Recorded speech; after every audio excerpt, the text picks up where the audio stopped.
আপনি রিপোর্টার ঠিক আছে, রিপোর্টার হয়ে তো আমার দ্বারা এত কিছু জিজ্ঞাসা করার অনুমতি আপনার নাই। সেনাবাহিনীর হাতে 4 জন আটক। সেই ঘটনা মূলত আমার সাথে ঘটার কারণে হয়েছে। আমি সাংবাদিক তকি খান। এগুলা ভাইয়া এই জায়গায় বললে কাজ হইব না, এগুলা আমাদের বললে কাজ হইব। নিয়মটা শুনতে চাই, কি নিয়ম আমাদের থেকে শুনবেন কেন? নিয়মের জায়গা আছে, এই জায়গাতে শুনবেন, আমার দ্বারা শুনলে কাম হইব। তুমি জানি কি বলছিলে সেটা বলো। তুমি কি বলছিলা? আপনার ভাই কি বলতে চাইতেছেন এটা বলেন। তুমি যেটা বলছিলে আবার বলো। কি নিলে টাকা লাগবে? এগুলা করলে মনে করেন কি আপনার আমার কথাটা কি বুঝাইতে পারছি তোমাকে? আপনি বুঝাইতে পারেন নাই, আপনি আমারটা বুঝেন নাই, তুমি আপনারটা বলো, আপনি আমি বুঝেন। বুঝি না, তুমি বলো কি বলছো? বুঝান লাগবো না, আপনি যেটা করতেছেন ওটা ভালো হয় না। ফ্রিজ এবং পিসি নিলে কম্পিউটার যদি নেয় টাকা দিতে হবে এক্সট্রা।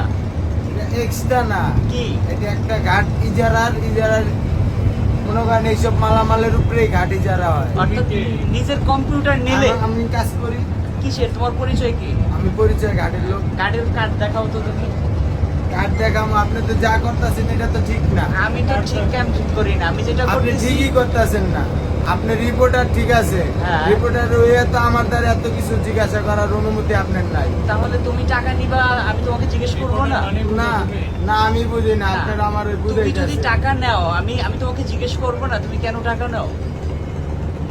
তুমি আমাকে এগুলা বলো। কইরা মনে করেন কিছুই করতে পারবেন না। আচ্ছা তুমি আমাকে বলো, তুমি টাকা নিবা, আমি তোমাকে জিজ্ঞেস করবো না? পারলে তো নিচে নামবেন, হবে আপনার লাগে কি কথা বলবেন?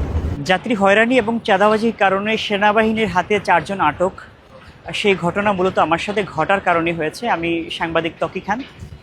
গত মঙ্গলবার আমি ভোলা থেকে ঢাকার উদ্দেশ্যে আসি দোয়েল পাখি 14তে করে, এবং আমার কেবিনের সামনেই হঠাৎ আমি ঢাকায় পৌঁছানোর পর মানে সদরঘাটে আসার পর দেখি একজন এসে আমাকে বলে 200 টাকা চাঁদা দিতে হবে। আমি জানতে চাইলে তিনি আসলে কোনো উত্তর না দিয়ে আমাকে হুমকি দিয়ে যান, বলেন নিচে নামলে আমাকে দেখে নেবে।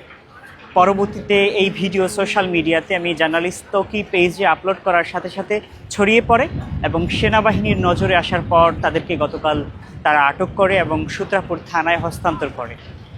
আমি চাই বাংলাদেশের এবং তথা সমগ্র দেশের যেখানে যেখানে নৌপথ আছে, যেই নৌপথে যাত্রী হয়রানি করা হয়, দুর্নীতি করা হয়, চাঁদা তোলা হয়, তাদের বিরুদ্ধে আমরা রুখে দাঁড়াতে এবং প্রতিবাদ করতে, আন্দোলন করতে।